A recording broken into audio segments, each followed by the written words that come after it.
Some of you might have seen Yellowstone.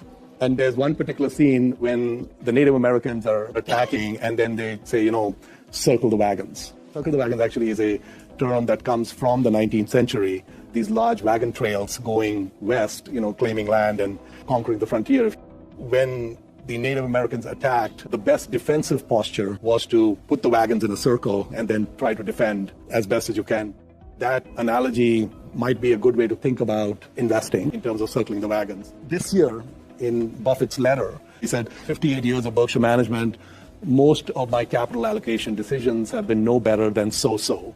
And our satisfactory results have been the product of about a dozen truly great decisions, and which he's saying is about once every 5 years. There's about 300 important decisions. And he's saying that 12 move the needle. We have 4% from the gods of investing, which is doesn't give us a lot of confidence. And I took a stab at what the 12 businesses might be. One of them might be known as Ajit. So if you look at the other candidates, Geico's Coke, Amex, Seas, Apple, BNSF, Mid-American, National Indemnity, Gillette, Washington Post, and then Cap Cities, ABC. I think the important thing was not that they bought these 12 or they hired Ajit. The important thing was they kept them all. So it wasn't the buy, it was just a dozen decisions. So even with this 4% great decisions, they are at almost 4 million % in annual returns. Basically, the S&P is just a very small fraction of that. So many of you may be familiar, there's a South African company called Naspers, and Naspers used to be a newspaper publisher, and they've been around for about 100 years. I think in 1999 or 1998, they brought in a hired gun CEO, Kuusbecker. And basically at that time, Naspers had a $500 million market cap.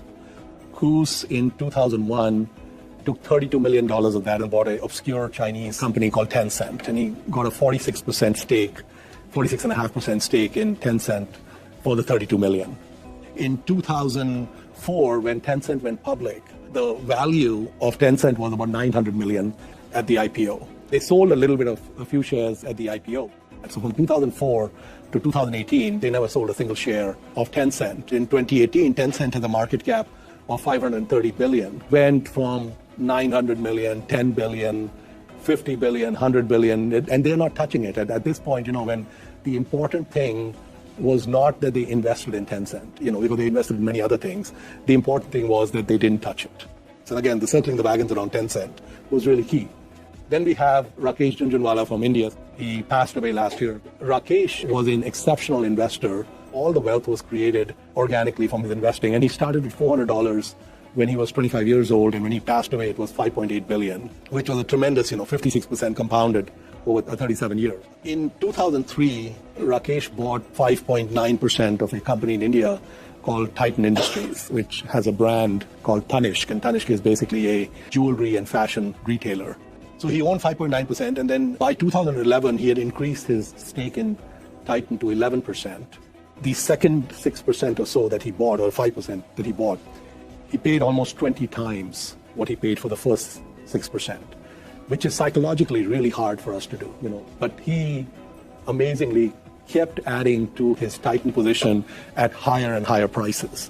Basically, the 3.7 million became more than 1.4 billion. And if everything else had gone to zero after 2003 for him, he would still be $400 to 1.4 billion. So then we have Ben Graham, very famous for net investing and, deep value and so on. But in 1948, he bought half of Geico for $712,000. Ben's, cornerstone of the Grahamian approach to investing was that you buy things well below liquidation value and definitely well below intrinsic value. When he starts approaching those valuations, you sell them.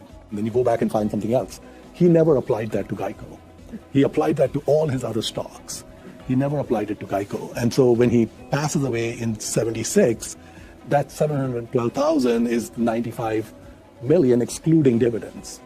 The other thing is that he would be very diversified, but he put 25% of the portfolio into Geico, and if everything else again had gone to zero, he would have still been done twice the S&P, 12.9% versus 6.9%. And when he passed away, it was more than half of his net worth. So, compounding is the eighth wonder of the world, which Einstein tells us. And if you really look at, the magic of compounding, there are three elements that come in when you're looking at compounding. Your starting capital, your annualized rate of return, and the length of the runway. For example, if I have a 7% return a year, applying the rule of 72, it will take 10 years for my money to double. If I have a 10% rate of return, again applying the same rule of 72, it'll take 7 years. So basically you can switch and change one variable for the other.